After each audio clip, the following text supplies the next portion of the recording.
श्री शिवाय नमस्तुभ्यम। हर हर महादेव। दोस्तों, आप सभी लोग जानते हैं कि 21 मार्च 2025 यानी शुक्रवार को पड़ रही है चैत्र महीने की सप्तमी तिथि। और दोस्तों, ये वो तिथि है जो चैत्र महीने में पड़ने वाली सबसे बड़ी तिथि है, क्योंकि यह शुक्रवार के दिन पड़ रही है।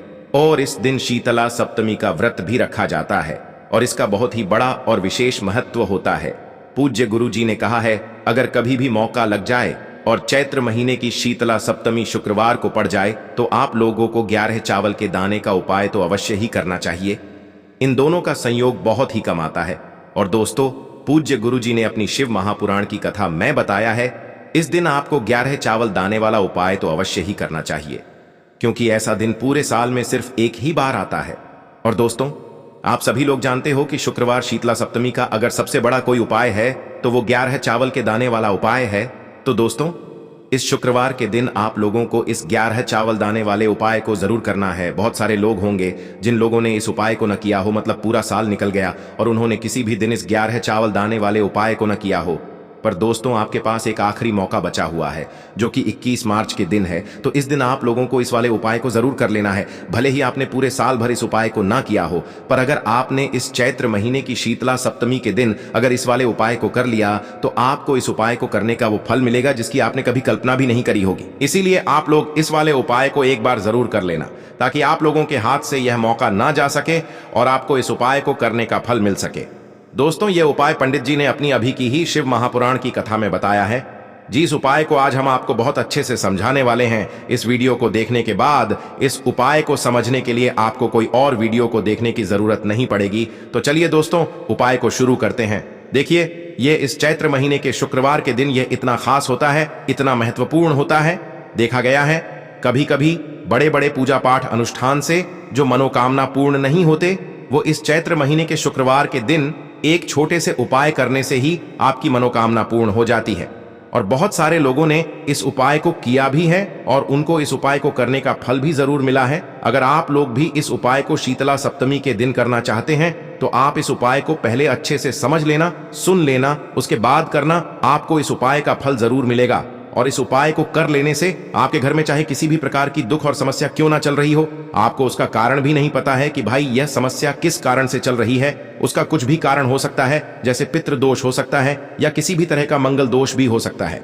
तो इस दिन आप लोगों को यह वाला उपाय कर लेना है। ये एक ऐसा उपाय है जिस उपाय को अगर किसी विशेष दिन पर किया जाए तो भाई उस विशेष दिन का जो है वह तो हमें मिलता ही मिलता है, पर हमने उस दिन पर इस उपाय को किया है तो हमें उससे भी बड़ा फल मिलता है और फल बहुत जल्दी मिलता है। क्योंकि आप इस उपाय को बहुत ही बड़े और विशेष दिन पर कर रहे हो।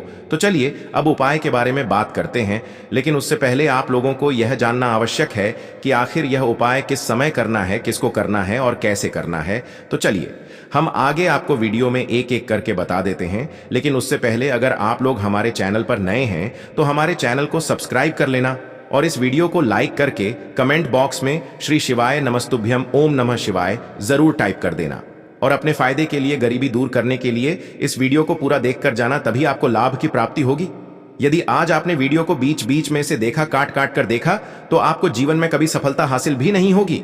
तो दोस्तों, इस 11 चावल के दाने वाले उपाय को हमें इस शीतला सप्तमी के दिन कैसे करना है, किसको करना है, किस समय करना है और कहां पर करना है, ये सारे सवालों के जवाब आपको इस वीडियो में मिल जाएंगे। और जो ये वीडियो देखेगा भाई, उसको 11 चावल के दाने वाला उपाय जरूर करना चाहिए, क्योंकि इस दिन एक चावल के दाने का भी बहुत ही बड़ा और विशेष महत्व होता है। और जब बात आ जाए 11 चावल के दाने की, तो ये सोने पे सुहागा वाली बात हो जाती है और ये एक बहुत ही बड़ा उपाय हो जाता है इस शुक्रवार शीतला सप्तमी तिथि का। तो अब दोस्तों, इस 11 चावल के दाने वाले उपाय को आखिर करना किसको है, सबसे पहले हम लोग वो बात जान लेते हैं। तो देखो, घर की जो बड़ी माताएं बहनें होती हैं, उन माताओं बहनों में से कोई भी एक बड़ी माता बहन इस वाले उपाय को कर सकती है। और दोस्तों, अगर आप चाहें तो अपने घर में से सभी सदस्यों को भी इस उपाय को करवा सकते हैं। अगर किसी व्यक्ति की खुद की कोई मनोकामना है, खुद की कोई दुख और परेशानी है जो कि वह अपने लिए ही करना चाहता है इस वाले उपाय को, तो वह खुद अपने लिए भी कर सकता है। बाकी अगर कोई घर में से ऐसा है जो कि अपने पूरे घर परिवार की सुख और शांति के लिए ये वाला उपाय करना चाहता है, तो भाई वह भी कर सकता है, उसमें भी कोई दिक्कत वाली बात नहीं है। कहने का मतलब ये है कि इस उपाय को हर एक सदस्य भी कर सकता है और पूरे घर परिवार के सदस्य के लिए घर की बड़ी माताओं बहनों में से कोई एक माता बहन भी कर सकती है। माताएं बहनें अगर घर में उपस्थित न हो या वो यह वाला उपाय न कर पा रही हो तो फिर घर का कोई बड़ा सदस्य भी इस 11 चावल के दाने वाले उपाय को कर सकता है, चाहे फिर वह पुरुष ही क्यों ना हो, उसमें कोई भी दिक्कत वाली बात नहीं है। अब दोस्तों, इस 11 चावल के दाने वाले उपाय को हमें करना कहां पर है? हमें इसे शिव जी के मंदिर में जाकर करना है। बहुत सारे लोग प्रश्न करते हैं हर एक उपाय को करते समय क्या हम इस उपाय को घर पर कर सकते हैं? तो इस वाले उपाय को आप घर पर नहीं कर सकते हो। इस वाले उपाय को करने के लिए आपको शिव जी के मंदिर ही जाना पड़ेगा। उसके बाद में दोस्तों जो अगला प्रश्न निकल कर आता है वो यह आता है इस उपाय को लेकर कि आखिर इस उपाय को हमें किस समय करना है, सुबह के समय करना है कि शाम के समय करना है? तो देखो, इस वाले उपाय को आप लोग सुबह के समय भी कर सकते हो और शाम के समय प्रदोष काल में भी कर सकते हो। अब अगर आप पूछो कि भाई सबसे उत्तम समय कौन सा रहेगा इस 11 चावल के दाने वाले उपाय को करने का, तो हम आपसे बस यही कहेंगे कि इस उपाय को आप सुबह के समय करेंगे तो ज्यादा बेहतर होगा। बाकी अगर प्रदोष काल शाम के समय भी करेंगे तो भी अच्छा होगा, उसमें कोई भी दिक्कत वाली बात नहीं है। तो अब दोस्तों जो अगली सबसे बड़ी और महत्वपूर्ण बात आती है वो यह आती है कि सुबह अगर हम उपाय को करेंगे तो हमें कितने बजे से लेकर कितने बजे तक के बीच में करना है, और शाम के समय प्रदोष काल में करेंगे तो हमें कितने बजे से लेकर कितने बजे के बीच में करना है। तो देखो, सुबह जितनी जल्दी हो सके आप उपाय को करने की कोशिश करना। बाकी अगर किसी कारणवश लेट भी हो जाओ, थोड़ी देर भी हो जाए, तो 10 या 11 बजे तक भी आप उपाय कर लेना, पर 12 बजे से ज्यादा देरी न हो, ठीक है? इस बात का ध्यान रखना। उसके बाद में दोस्तों अगर शाम के समय प्रदोष काल की बात करें, प्रदोष काल का जो समय होता है वो शाम के 6 बजे से शुरू हो जाता है। मतलब शाम के 6 बजे से लेकर 7 बजे के बीच का जो समय होता है ये समय प्रदोष काल का समय होता है। पर अभी जो मौसम चल रहा है इस मौसम में जो है शाम बहुत देरी से होती है, तो आप इस उपाय को 7 या 8 बजे के बीच में भी कर सकते हो। मतलब शाम के 6 बजे से रात 8 बजे के बीच में आप कभी भी इस वाले उपाय को कर सकते हो, उसमें कोई भी दिक्कत वाली बात नहीं है। अब दोस्तों यहां पर इस उपाय को लेकर एक और सबसे बड़ी बात यह निकल कर आती है कि इस 11 चावल के दानों को हमें लेना कहां से होता है, और हमें इस उपाय को करने के साथ में क्या और कुछ भी सामग्री ऐसी होती है जो शिव जी के मंदिर लेकर जानी पड़ती है। तो देखो यहां पर हम आपको बता दें, सबसे पहले आप लोग ये जान लो कि यह जो 11 चावल के दाने वाला उपाय है, सिर्फ और सिर्फ आप उपाय की सामग्री लेकर कभी भी शिव जी के मंदिर मत जाना, क्योंकि हमें भगवान के सामने यह नहीं दर्शाना है कि अगर हम भगवान शिव जी के मंदिर आए हैं तो अपने फायदे के लिए आए हैं। तो इसलिए जो भी पूजन सामग्री है उपाय सामग्री है। 11 चावल के दाने, इसके साथ में आपको पूजन सामग्री भी जरूर लेकर जाना है। देखो, अगर सुबह के समय उपाय कर रहे हो तो सीधी सी बात है, 1 लोटा जल तो आप लेकर जाओगे ही जाओगे। वही 1 लोटा जल अगर मिट्टी का जल हो तो बहुत अच्छा रहेगा। मिट्टी का जल कैसे बनाया जाता है इसके लिए हमने पहले से बहुत सारी वीडियोस बना दी है। आपके पास इस दिन एक आखिरी मौका रहेगा मिट्टी का जल शिव जी पर चढ़ाने का और उपाय को करने का। बहुत बड़ा आपको इस दिन फल मिलेगा। तो इसलिए इस दिन हो सके तो भाई मिट्टी का जल चढ़ाना, तो अपने साथ में कम से कम 1 लोटा जल तो आपको लेकर जाना ही जाना है। अगर मिट्टी का जल नहीं है तो घर का जल भी आप इस्तेमाल कर सकते हो। इसके अलावा जो भी पूजन सामग्री है, देखो 11 चावल के दाने ये अलग आपके रहेंगे और जो आपकी पूजन सामग्री रहेगी वो अलग रहेगी। पूजन सामग्री में आप जो भी चीज लेकर जाना चाहे वो लेकर जा सकते हैं, उसमें कोई भी दिक्कत वाली बात नहीं है। वहीं अगर हम बात करें शाम के समय की, तो शाम के समय शिव जी पर जल नहीं चढ़ता है। इसीलिए शाम के समय आप लोग एक दीपक तैयार कर लें जो कि गोल बत्ती का आटे का शुद्ध देसी गाय का घी का होगा, है ना? इस बात का आप लोगों को ध्यान रखना है और इस दीपक को आपको घर से जलाकर नहीं लेकर जाना है, भगवान शिव जी के मंदिर में जाकर ही जलाना है। इस बात का भी आप लोगों को ध्यान रखना है। अब दोस्तों यहां पर हमें इस बात को समझना है कि यह 11 चावल के दाने हमें लेना कहां से है। क्या हमें दुकान से लेकर आना है? या हमें अपने घर से लेना है या कहां से लेकर आना है और कौन से चावल लेना है, क्योंकि चावल भी बहुत प्रकार के होते हैं। तो देखो, इन सभी सवालों के जवाब आप लोग एक बात में सुन लो कि भाई ये जो उपाय है, इस उपाय में आपको ये नहीं देखना है कि भाई कौन से चावल है कौन से चावल नहीं है। बस जो भी चावल ले रहे हो वो चावल का दाना सबूत होना चाहिए, मतलब साबुत होना चाहिए, टूटा हुआ नहीं होना चाहिए, कटा पिटा नहीं होना चाहिए। ये बात आपको ध्यान रखना है। बाकी आपका चावल बासमती हो या सादा चावल हो या कोई सा भी चावल हो, उसमें कोई भी दिक्कत वाली बात नहीं है। तो सीधी सी बात है कि आपके घर के रसोई घर में जहां पर आप भोजन बनाते हो, वहां पर जो भी चावल आपके उपस्थित हो, उन चावलों में से अपनी एक कटोरी भर लेना या एक मुट्ठी चावल अलग से निकाल कर रख लेना, क्योंकि हम 11 चावल ही यहाँ पर इस उपाय में लेने वाले हैं। तो हमें यह चावल के दाने गिनकर निकालने पर डढ़ेंगे। इस बात का आप लोगों को ध्यान रखना है। तो अपने उस चावल की कटोरी में से या चावल में से 11 ऐसे चावल के दाने आप लोग निकाल लो जो कि टूटे हुए ना हो, कटे पिटे ना हो, जिनमें कोई दाग ना लगा हुआ हो, है ना। अच्छे साबुत चावल के दाने 11 दाने आप लोग निकाल कर रख लो और इन्हें किसी भी एक कागज की पुड़िया में या किसी एक छोटी सी कटोरी में आप लोग रख लो, ताकि यह सुरक्षित रहे। आपके एक भी चावल का दाना इधर उधर ना हो और आपका उपाय भी पूरा अच्छे से हो जाए। तो भाई जैसे ही आपका उपाय की जो सामग्री है, 11 चावल के दाने ये तैयार हो जाते हैं, उसके बाद मैं आपको जो भी अपनी पूजन सामग्री है, सुबह के समय कर रहे हो तो 1 लोटा जल या पूजन सामग्री जो लेकर जाना चाहो उसकी भी तैयारी कर लेना। और शाम के समय जा रहे हो तो भाई अपना जो दीपक है उसे तैयार कर लेना, ठीक है। और उपाय को करते समय शुद्धता का विशेष रूप से ध्यान रखना, ठीक है। सुबह सुबह स्नान करने के बाद ही उपाय को करने की आप लोग तैयारी करना। उसके बाद अगर शाम के समय की बात करें तो शाम के समय आपको स्नान करने की जरूरत नहीं है, पर शुद्धता का ध्यान रखना है। आपको स्नान तो नहीं करेंगे, आप हाथ मुंह धोकर भी इस वाले उपाय को शाम के समय प्रदोष काल में कर सकते हैं। इसमें कोई दिक्कत वाली बात नहीं है।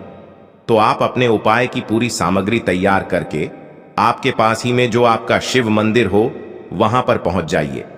सबसे पहले शिव मंदिर में जाकर आप लोगों को उपाय नहीं करना है, पहले भगवान के दर्शन करना है, भगवान से आशीर्वाद प्राप्त करना है, फिर शिव जी की शिवलिंग के पास में आना है। शिवलिंग के पास में आने के बाद आप जो पूजन सामग्री लेकर आए हुए हैं, जैसे कि सुबह गए हुए होंगे तो 1 लोटा जल और जो भी पूजन सामग्री लेकर आए हैं, आप उनसे भगवान शिव जी की पूजन कीजिए। सबसे पहले तो 1 लोटा जल ही चढ़ेगा, उसके बाद में आपकी पूजन सामग्री चढ़ेगी। उसके बाद में अगर दोस्तों शाम के समय अगर आप इस उपाय को कर रहे हो तो अपने साथ में कम से कम एक जो दीपक है गोल बाती का जो आप अपने साथ में लेकर गए हो, उस दीपक को मंदिर में जाकर अपनी माचिस से जलाना है और उस दीपक को शिवलिंग के पास में रखना है, ठीक है। इस दीपक को रखने के बाद ही आप लोगों को अपना ये वाला उपाय शुरू करना है। और दीपक को ज्यादा पास में मत रखना, वैसे भी गर्मी पड़ रही है, भगवान शिव जी को आंच नहीं लगनी चाहिए, है ना। तो भाई जैसे ही आपकी पूजा अर्चना हो जाती है, आप भगवान शिव जी को प्रसन्न कर लेते हैं। उसके बाद में शिवलिंग के पास ही में आप कहीं पर बैठ जाइए, सामने या आसपास जिस जगह पर आपको बैठना हो वहां पर बैठ जाइए और अपने वह 11 चावल के दाने अपने सामने निकाल कर रख लीजिए, क्योंकि अब यहाँ पर उपाय को यहाँ पर करने की आपको तैयारी करना है। और इस तरीके से जब आप उपाय करेंगे, पूजन सामग्री करने के बाद, पूजन अर्चना करने के बाद, तो आपको उपाय का फल बहुत जल्दी और बहुत बढ़ा होकर मिलेगा। तो अपने 11 चावल के दाने अपने सामने निकाल कर रख लेना। और यह जो उपाय है यह आपकी सीधे हाथ की हथेली से होगा, इसलिए इस बात का भी विशेष रूप से ध्यान रखना है। तो सीधे हाथ की हथेली का प्रयोग करके ही आप लोग अपना इस वाले उपाय को करना। अपने सामने जो भी आपकी कागज की पुड्डियां है उसको खोल कर रख लो, या कटोरी है तो भाई उसे अपने सामने रख लो और अपने वह 11 चावल के दाने निकाल लो, ठीक है। उसके बाद में दोस्तों अब आपको क्या करना है कि शिवलिंग आपके सामने होगी, तो आपने वह 11 चावल के दाने एक एक करके आपको शिव जी के शिवलिंग के ऊपर चढ़ाना है। कहां पर चढ़ाना है? शिवलिंग के ऊपर चढ़ाना है और कहीं पर भी नहीं चढ़ाना है। आपको अपने हथेली से तो शिवलिंग के ऊपर चढ़ना है, भले ही फिर वो अपने आप जलाधारी पर गिर जाए या मतलब वहीं पर गिर जाए, उसमें कोई दिक्कत वाली बात नहीं है, पर आप चढ़ाओ शिवलिंग के ऊपर ही। तो आपको क्या करना है, अपना पहला चावल का दाना उठाना है, श्री शिवाय नमस्तुभ्यम बोलना है और शिवलिंग पर चढ़ा देना है। इसी तरीके से दूसरा चावल का दाना उठा है, शिवलिंग पर चढ़ाना है और मंत्र बोल देना है। और फिर तीसरा चावल का दाना उठाना है, श्री शिवाय नमस्तुभ्यम बोलना है और चढ़ा देना है। इसी प्रकार से आपको पूरे 11 चावल के दाने एक एक करके शिव जी के शिवलिंग के ऊपर चढ़ाना है और भगवान से प्रार्थना करते जाना है। मतलब प्रार्थना तो आपको आखिरी में करना है, पर हर एक चावल के दाने को चढ़ाते समय श्री शिवाय नमस्तुभ्यम जरूर बोलना है। उसके बाद ही में यह चावल का दाना शिवलिंग के ऊपर आपको चढ़ाना है। जैसे ही आपके 11 चावल के दाने शिवलिंग के ऊपर चारहच जाते हैं, तो भाई उसके बाद में आपको क्या करना है, भगवान से अपनी मनोकामना बोलना है। मनोकामना भी कब बोलना है, जब आपका 11 चावल का दाना आपके सीधे हाथ की हथेली में हो और आप उसे चढ़ाने के लिए जा रहे हो। श्री शिवाय नमस्तुभ्यम बोलकर उस आखिरी चावल के दाने को शिवलिंग के ऊपर चढ़ा देना और भगवान से फिर अपनी वह मनोकामना बोल देना, जिस मनोकामना के लिए आप लोग अपना यह वाला उपाय कर रहे हो। जिस भी दुख और परेशानी के लिए आप लोग अपना यह वाला उपाय कर रहे हो, उसके बाद में जैसे ही आप अपनी मनोकामना बोल देते हो, आपका यह वाला उपाय पूरा हो जाता है। पर दोस्तों, उपाय को करने के बाद आप लोगों को 2 मिनट भगवान शिव जी के मंत्र का जाप जरूर करना है।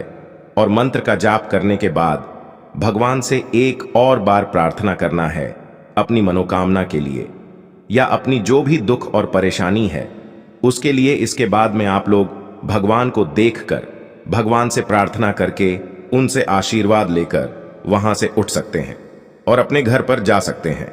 बस दोस्तों, यहां पर यह वाला उपाय पूरा हो जाता है।